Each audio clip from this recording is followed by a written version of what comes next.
अस्सलाम वालेकुम रहमतुल्लाहि व बरकातहू।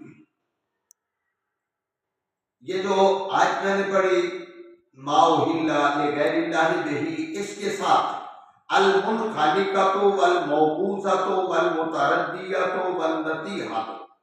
अल मुनखानिकतु गला घूंटकर जो जानवर मर जाए वो भी हराम है।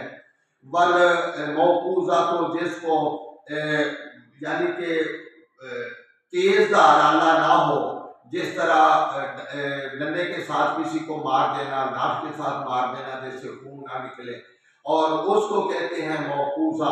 और इसके साथ है मुतरद्दिया जो ऊपर से गिर कर मर जाए, और वो भी हराम है। नतीहा, तो नतीहा मना होता है सींग मार दे, कोई जानवर सींग किसी को मार दे, उसके साथ मर जाए तो ये जानवर हराम है हलाल। लेकिन उनके ये इस अमल की वजह से, इस वजह से अगर इस तरह उनको ज़बह किया जाए